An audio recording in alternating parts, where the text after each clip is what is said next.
What's up, guys? I'm SaltEMike, and this is your Star Citizen Weekend Review for September 30th, 2024.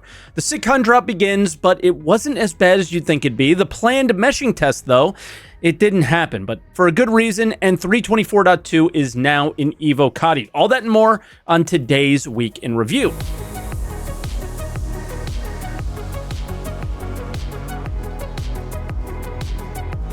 And as always, if you're new here to Week in Review, this is where I take all of the official Star Citizen news each week, put it into one video, and share my opinions about it. I also live stream on Twitch, twitch.tv/SaltEMike. Stop by and say hello if you guys haven't yet. I love when you guys stop by from YouTube and just hang out. But before we get into this video, let me share with you today's sponsor. Thank you to Fabletics for sponsoring today's video. Fabletics is a global activewear brand for men and women created in 2014 with a vision to fuse fashion and activewear together.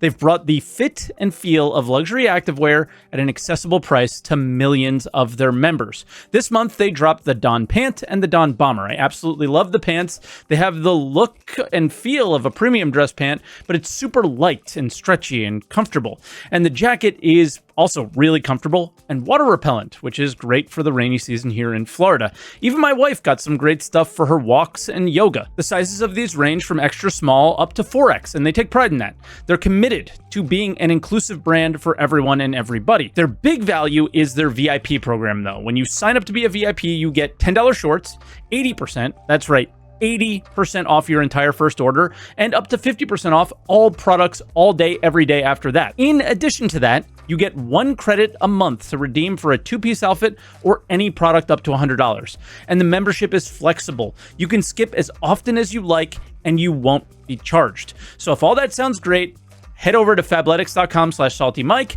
to get 80% off statewide when signing up to be a VIP member.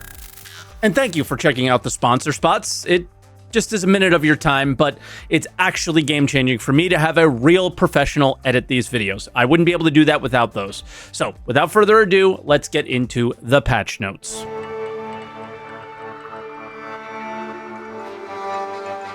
All right, and we start out on Monday, where we had a server meshing update post from Benoit. It was basically a little bit of an update as well as a mini post-mortem for the last couple of meshing tests. They start out with mostly what had happened over the year, which we were made aware of on Star Citizen Live and talked about it in a previous episode of Week in Review. So we won't really touch on that. But then they got into the discussions of their last couple of tests. And unlike a lot of people were saying, the first test was labeled disappointing by the company who makes the game. It was not a great success. It was not server meshing is here, right? But they did see a lot of issues that they could fix. In the next test, it was a lot better. They worked on those issues, and they were feeling optimistic, with the rest of us in the community, other than the most righteous defenders of the 5th year in a row that meshing is coming out soon. So yeah, I just found that to be very comical. And then for the future, they want to do more tests, and they seem to know what issues they want to tackle until they find more issues, of course, in future tests, which is likely to happen, right? The next test was not this week. It was planned to be the end of this week, but something different happened, and we'll talk about that in a moment. But they are going hard on this, and they are going to get us a test hopefully early next week. What they did instead was kind of surprising. 324.2 Evocati, and this wasn't much of a test on Tuesday, at least. It was a stability test without any features ready for feedback. My goal was to see a UI and play around with it, but for 2 hours straight, I banged my head against the wall, trying to get in a ship and turn it on before a 30K, and I couldn't. They said Arena Commander was turned off, but I was a bonehead and didn't realize that I can go into offline Arena Commander mode just to see some of the ships, see how they feel, check out some MFDs. But no worries, Friday came along and we had a 324.2 Evo for that, and this test still has issues, but it was stable enough by Evo standards to stay up over the weekend. And they finally listed out some features ready for feedback. All of the stuff that we saw in the character creator ISC is in. Tattoos, new hair, stubble, piercings, as well as 21 new heads to choose from. Caves that they copy-pasted the descriptions of to each other here because they've been copy and pasting the same content to them for years now. I don't really get caves and what the point of them is at the moment. They finally made it so hauling missions don't lose their reputation, which is awesome, but it's bittersweet because they maybe didn't figure out how to fix the elevator problems yet. And of course, the HUD rework that we had seen last week. The biggest changes are actually probably coming to master modes. They're reducing the boost capabilities of all ships, but more importantly, updating the attributes of ship components. Now, the boost thing I find very weird because a lot of the community is like, hey, I want more maneuverability, I want more speed. And CIG is going the opposite direction of what we're saying. So, confused there, but we'll see. Very interested in the attributes, and we will touch on those in just a moment. They also added a new UI to the multi-tool. Now, I'll keep things pretty short here because I did not get the time in the build that I would have liked. I have real-life things going on, and the time that I can play games is when I'm live streaming. That's my allotted time. I can't live stream Evo, right? And yeah, so I got some information from other people that there's a lot going on with these components. This was from EchoBit, who runs Anzia Racing. She's super sweet. She's awesome. And she does a lot of behind the scenes, what's going on with ships and their boost profiles and things like that.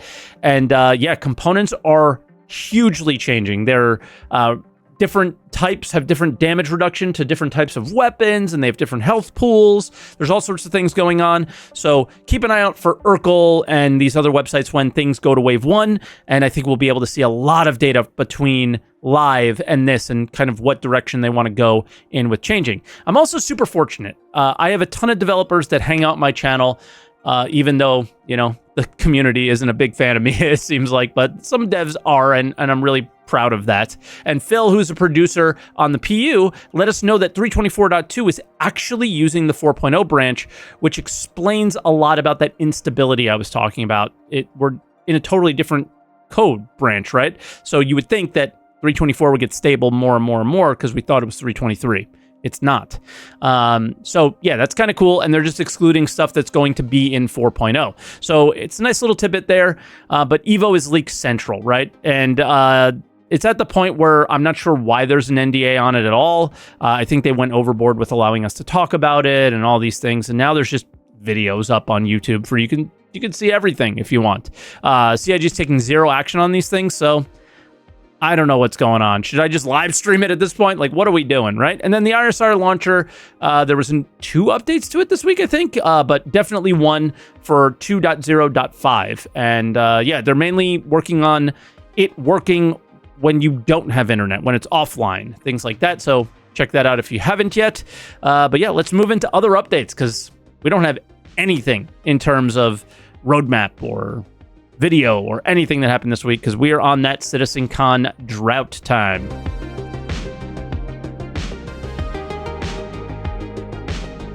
All right, always we'll start out with a sneak peek. The sneak peek is, again, barely a sneak of anything because if you've been paying any attention at all, yeah, the MFDs are coming in. They look cool, and I'm excited to see them, but we know. And then the dev posts, the first post is about the goodie pack for CitizenCon, and they didn't feel like the premium tickets were getting enough on their spend, so they added a special camo skin for the weapon that we're going to be getting, which in the next post, we're finding out, or I guess in the same post, but sort of the next one, we're finding out that the proper name is the P8AR, which we knew already, and that's the DMR civilian version that we're going to be getting somewhere around CitizenCon, probably for the .2, and then the squadron version is the P8ARM, or ARM for now, which is going to be full auto. We knew it was full auto, we knew this was going to happen, they've been talking about it for a while, but now we sort of know what naming convention they might be going with.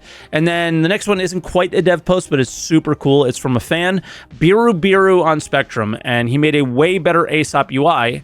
And the reason it's in dev post is Nico let us know that they loved it and they shared it internally. So here's to hoping that it does something positive. And then the last one is quick. Someone asked if the low light scopes would be fixed in 324.2, and Zach said yes. And if you took a look at the bug fixes for Friday's patch, it's in there as fixed. So again, I didn't get enough time in to find them and see them, but they might be in there fixed. So check that out and maybe leave a comment down below and let me know if they are and you've seen them. But for the Galactopedia update, my favorite read, and unfortunately it was short, they don't do the long articles anymore, was about the Rust Society. It's basically my favorite armor in the game, and it's my kind of style of gameplay.